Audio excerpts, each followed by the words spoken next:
Here with us now, advocate and author Andrea Powell. Andrea, welcome to the show. I really appreciate you coming on and telling your story. It takes a lot of bravery, and I really do commend you for coming on. Thank you. Take us back to the day when you received Tiffany Simpson's letter. Why did it have such a powerful effect?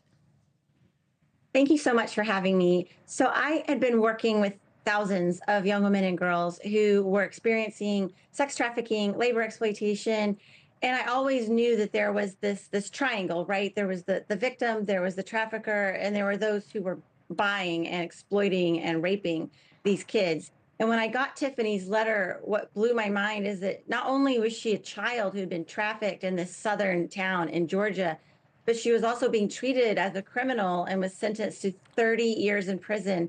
And what she asked me was in this letter that she wrote, this one-page letter, was, am I a victim or am I a prostitute?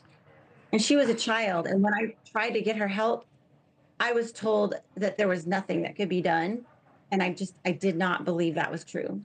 And believe me, is a memoir of your 10-year struggle to exonerate Tiffany of a crime she was involved in. To your point, she was sex trafficked as a teenager. Is this a unique story, or are there other stories like hers?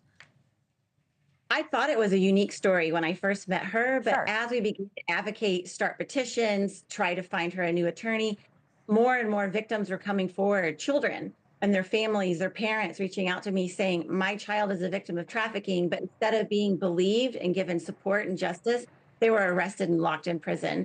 And that's happening all across the country. The year Tiffany was arrested, there were over 1,000 other children arrested for prostitution instead of being seen as victims, despite our law saying that they were. Those poor kids. How has your own story, Andrea, shaped your commitment to standing up for survivors of sexual abuse? So I never identified myself as a survivor until I met Tiffany. I think I like many other people was fighting so hard for others to in a way free myself. And it was really Tiffany who I first told that when I was 14, I experienced abuse and exploitation myself at the hands of some boys who were a bit older than me, but from my community. Just like Tiffany, people think that trafficking is happening by, these scary men from other countries coming and snatching up kids. But most of the time, children are being exploited by people in their communities. And it really takes all of us seeing and believing these kids to stop it from happening. This is why your story is so important. Your book shines a light on flaws in our justice system that led to trafficked kids being wrongfully convicted of crimes. Again, I want to stress this repeatedly. They are children. They're under the age of 18.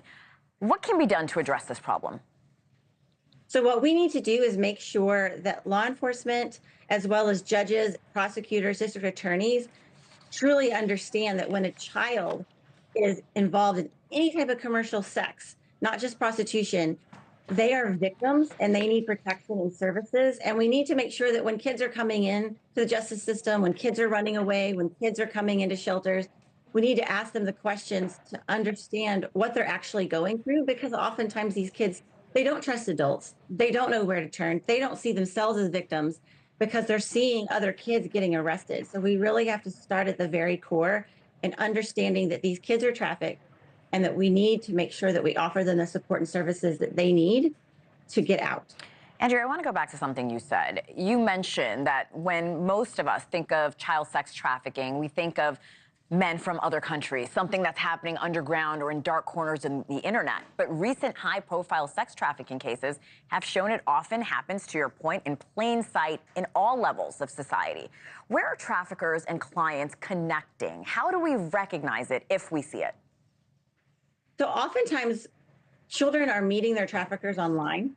They are posing as other kids. They're posing as intimate partners, boyfriends, girlfriends, and they're really focused on getting that kid's trust very quickly. And kids, they think fast. They're not like adults. They're not making long-term choices. They're thinking, oh, I would love to go out to McDonald's. I would love to have that support. They're targeting kids online as well as offline. And what we can do to really help kids is to help them understand that trusting an adult, trusting someone who's posing as an intimate partner after only 2 hours is not going to get them the support and help they need. We as a community need to offer that support. We need to be there for kids who are vulnerable, be it they're homeless or they're previously abused, or that they're just really feeling isolated and alone, because that's what happened to Tiffany. She had been in the court system. She had tried to get help And it ultimately was this 34-year-old man who posed as a boyfriend and said he'd take care of her that gained her trust. And it was happening right in front of people all around her. It was not in some dark dungeon or some dark,